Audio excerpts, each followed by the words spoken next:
안녕하세요. 손가락복음 선교의 지휘자 강사입니다. 오신 것을 진심으로 환영하며 해피 바이블을 열어가도록 하겠습니다. 오늘 증거드린 말씀의 제목은요. 496강 천국에서는 극히 작은 자라도 저보다 크니라 라는 제목으로 하나님의 말씀을 나눠보는 시간을 갖도록 하겠습니다. 마태복음 11장 11절을 보시게 되면 내가 진실로 너희에게 말하노니 여자가 낳은 자 중에 세례 요한보다 큰 이가 일어남이 없도다. 그러나 천국에서는 극히 작은 자라도 저보다 크니라 라고 기록되어 있습니다. 반전이 된 거죠. 그러면 여기 제목이요. 천국에서는 극히 작은 자라도 저보다 크니라 라고 했는데 쉽게 말씀드리면 천국에 못 갔다는 것입니다. 이 천국에 못 간 그 사람이 누구냐면 다시 말씀을 보시게 되면 내가 진실로 너에게 말하노니 여자가 낳은 자 중에 세례 요한보다 큰 이가 일어남이 없도다. 그러나 천국에서는 극히 작은 자라도 저보다 크니라. 그래서 천국에 못 들어갔단 말이죠. 누가? 세례 요한이. 그렇지만 여자가 낳은 자 중에서 가장 크다고 했습니다. 세례 요한은 이 세상에서는 가장 최고인 사람이었지만 천국에서는 극히 작은 자라도 저보다 크다고 했습니다. 천국에 만약에 100만 명이 들어갔다고 하면 100만 명보다도 못한 자가 세례 요한이라는 것을 말씀을 통하여 알 수가 있습니다. 마태복음 11장 3절을 보도록 하겠습니다. 예수께 여짜오되 오실 그이가 당신이니까 우리가 다른 일을 기다리니까. 이거는요, 세례 요한이 자기 제자들을 예수님께 보내가지고 예수님 당신이 진짜요 가짜요 이렇게 물어보는 것입니다. 그래서 세례 요한이 마음이 변한 것을 알 수가 있죠. 마태복음 3장 11절에 보시게 되면 나는 너희를 회개케 하기 위하여 물로 세례를 주거니와 내 뒤에 오시는 이는 나보다 능력이 많으시니 나는 그의 신을 들기도 감당치 못하겠노라. 그는 성령과 불로 너에게 세례를 주실 것이라고 이렇게 세례 요한이 이 마태복음 3장 11절에는 겸손한 마음으로 이렇게 예수님을 대했습니다. 마가복음 1장 7절에도 보시게 되면은 나보다 능력 많으신 이가 내 뒤에 오시나니 나는 굽혀 그의 신들매를 풀기도 감당치 못하겠다고 겸손한 마음을 가졌던 그 세례 요한이 마태복음 11장 3절에 가서 변한 것입니다. 예수께 여짜오되 오실 그이가 당신입니까? 우리가 다른 일을 기다려야 합니까? 그러니까 오실 그이가 정말 당신이 가짜요 진짜요 이렇게 세례 요한이 마음이 변했다는 것을 알 수가 있습니다. 요한복음 1장 27절을 보도록 하겠습니다. 곧 내 뒤에 오시는 그이라 나는 그의 신들매 풀기도 감당치 못하겠노라. 이때에도 세례 요한이 겸손한 마음을 가졌죠. 예수님을 향하여 신들매 풀기도 감당치 못하겠다고 이렇게 말을 했습니다. 누가복음 3장 16절에도 보시게 되면 요한이 모든 사람에게 대답하여 가로되 나는 물로 너에게 세례를 주거니와 나보다 능력이 많으시니가 오시나니 나는 그 신들매 풀기도 감당치 못하겠노라. 그는 성령과 불로 너에게 세례를 주실 것이요. 그래서 예수님께서 성령과 불로 세례를 주실 것을 이 세례 요한은 알았고요. 이 세례 요한이는 하나님의 아들이라는 그런 음성도 들었습니다. 예수님이 하늘로서 오는 소리를 들었거든요. 마태복음 3장 17절을 보도록 하겠습니다. 하늘로서 소리가 있어 말씀하시되 이는 내 사랑하는 아들이요 내 기뻐하는 자라 하시니라. 분명히 하늘로서 소리를 들었거든요. 예수님을 향하여 사랑하는 아들이라는 그런 음성을 들었고요.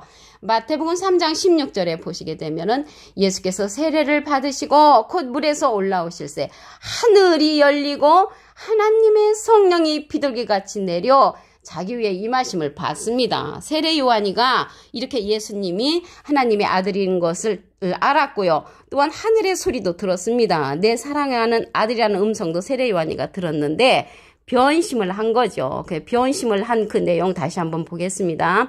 예수께 여짜오되 오실 그이가 당신이니까 우리가 다른 일을 기다리니까. 그러니까 예수님을 이제 이때부터 변해가지고 의심하기 시작하고 예수님을 믿지를 않는 그런 상황까지 이르렀습니다.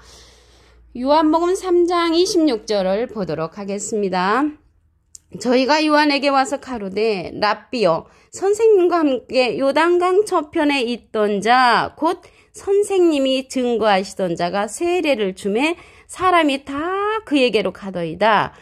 이거는요, 요한이 제자들이 요한한테 와서 말을 하는 것입니다. 요한에게 와서 뭐라고 말하냐면, 랍비요, 선생님과 함께 요단강 저편에 있던 자. 요단강 저편에 있던 자라고 한 것은 예수님을 향하여 요단강 저편에 있던 자, 이렇게 반말을 했습니다. 업신여기는 말을 한 거죠. 곧 선생님이 증거하시던 자가 요한은 선생님이라고 했고 랍비라고 하면서 예수님을 향하여서는 선생님이 증거하시던 자, 이렇게 반말을 했습니다. 반말을 하고 업신여기는 말을 했단 말이죠. 세례를 주매 사람이 다 그에게로 가더이다 라고 기록되어 있습니다. 그래서 요한은요, 정말 하늘의 음성을 들은 그런 예수님이 하나님의 사랑하는 아들이라는 음성을 듣고서 요한이가 진짜 하나님의 아들로 믿었다면 세례 주는 것도 관두고 예수님의 뒤를 쫓아서 함께 협조를 해야 되는데, 요한도 이쪽 살렘 가까운 에논에서 세례를 줬습니다. 요한복음 3장 23절을 보도록 하겠습니다. 요한도 살렘 가까운 에논에서 세례를 주니 거기 물들이 많음이라 사람들이 와서 세례를 받더라. 그래서 요한한테도 이제 세례를 받았다는 것을 알 수가 있고요.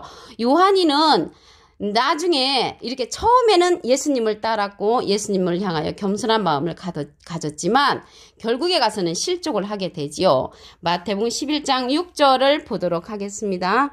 누구든지 나를 인하여 실족하지 아니하는 자는 복이 있도다. 그래서 요한이가 실족을 합니다. 왜 실족을 하겠습니까? 예수님의 모습이 초라하잖아요. 세례 요한이는 여자가 낳은 자 중에 가장 큰 이였으니까 얼마나 멋있습니까? 학벌도 좋고 아는 것도 많고 풍채도 아름답고 가진 것도 많고 많은 사람에게 존경의 대상이 됐었잖아요. 그렇지만 나중에 예수님의 모습을 보고 실족을 합니다. 예수님의 초상화가 우리는 아름답게 생겨서 그렇게 생긴 줄 알지만 그렇지 않습니다. 이사야 53장 2절에 보시게 되면 그는 주 앞에서 자라나기를 연한 송 같다고 했고요. 마른 땅에서 나온 줄기 같아서 고운 모양도 없다고 했습니다. 풍채도 없다고 했습니다. 우리의 보기에 흠모할 만한 아름다운 것이 없다고 했습니다. 멸시를 받아서 사람들에게 실어버린 바 되었다고 했고요. 강구를 많이 겪었고 질구를 아는 자라고 했습니다. 멸시당하고 기이 여기지 아니하는 일들이 비일비재했다는 것이 이사야 53장 2절부터 보시게 되면은 예수님에 관한 기록이 있습니다. 이러한 모습 때문에 세례 요한은 실족을 했다는 것을 알 수가 있고요. 요한복음 3장 30절을 보도록 하겠습니다. 그는 흥하여야 하겠고 나는 쇠하여야 하리라. 이거는 어찌 보면은요, 겸손한 말 같지만 그렇지 않습니다. 예를 들어서 우리 자녀가 엄마는 흥하고 나는 쇠할 거야 이렇게 말하면 마음이 아프지요. 어느 부모든지 간에 엄마도 흥하고 나도 잘 될 거야 이렇게 말을 해야지, 엄마는 흥하고 나는 쇠할 거야 이렇게 말한다고 하면은 불효자인 것입니다. 그래서 오늘요, 이 세례 요한이는 극히 작은 나라 너 천국에 못 간 그러한 적은 자가 됐는데요. 이 시대는요, 누구를 만나야만이 우리가 세례 요한같이 되지 않냐면 이기는 자를 만나야 합니다. 이기는 자에게 만국을 다스리는 권세를 예수님이 주고 갔습니다. 계시록 2장 26절을 보도록 하겠습니다. 이기는 자와 끝까지 내 일을 지키는 그에게 만국을 다스리는 권세를 주리니 그가 철장을 가지고 이기는 자죠. 저희를 다스려 질그릇 깨뜨림과 같이 하리라. 나도 내 아버지께 받은 것이 그러하니라. 그래서 예수님이 하나님께 받은 것이 그렇듯이 이기는 자에게 끝까지 만국을 다스리는 권세를 준다고 했습니다. 그래서 이 이기는 자는요, 진행령의 그러한 사명자이고요. 예수님은 이긴 자시죠. 계시록 5장 5절에 보시게 되면 장로 중에 하나가 내게 말하되 울지 말라. 유대지파의 사자 다윗의 뿌리가 이기었으니 그랬거든요. 다윗의 뿌리는 계시록 22장 16절에 보시게 되면은 나 예수는 다윗의 뿌리요 기록되어 있습니다. 그래서 다윗의 뿌리, 예수님은 이긴 자. 요한복음 16장 33절에도 보시게 되면 내가 세상을 이겼노라. 예수님은 이긴 자 완료형이시고요. 이기는 자는 예수님이 만국을 다스리는 권세를 주는 그러한 자라는 것을 알 수가 있습니다. 우리는 이제 이 시대는 이기는 자를 만나서 우리도 함께 이기는 자가 되어야 할 줄로 믿습니다. 마태복음 11장 11절을 보도록 하겠습니다. 내가 진실로 너에게 말하노니 여자가 낳은 자 중에 세례 요한보다 큰 이가 일어남이 없도다. 그러나 천국에서는 극히 작은 자라도 저보다 크니라. 그래서 세례 요한은 예수님으로 말미암아 실족을 해서 천국에 못 갔다는 얘기입니다. 마태복음 11장 3절을 보도록 하겠습니다. 예수께 여짜오되 오실 그이가 당신이니까 우리가 다른 이를 기다리니까 예수님을 의심했죠. 당신이 진짜요? 가짜요라는 이러한 질문을 냈습니다.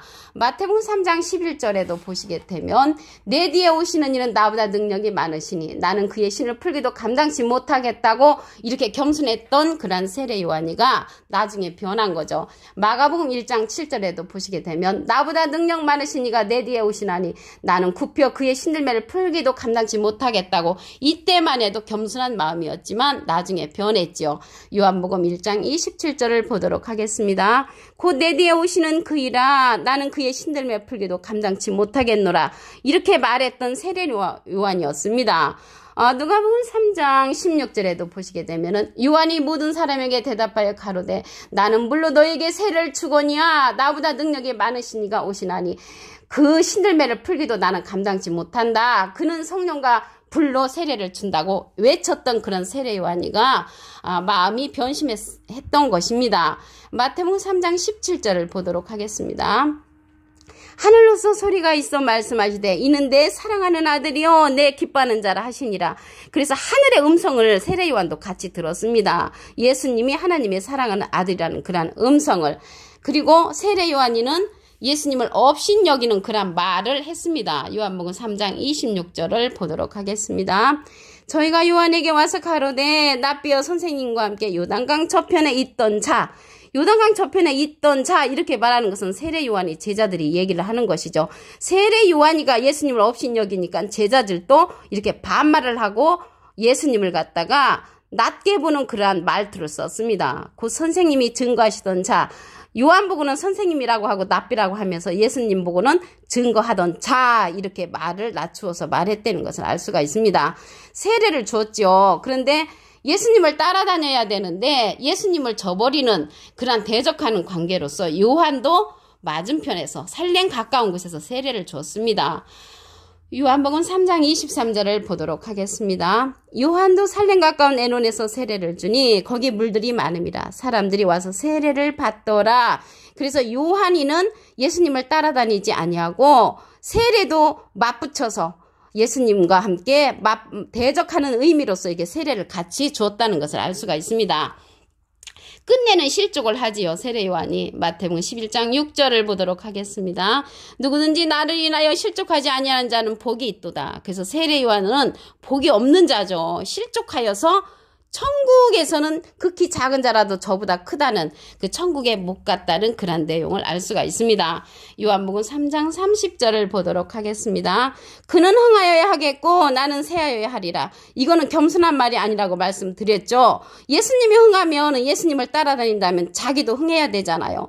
우리가 자녀가 엄마는 흥하고 나는 망할 거야 이렇게 말하면은 불효자인 것처럼 이 세례 요한은 예수님을 향하여 실족을 했다는 것을 알 수가 있습니다.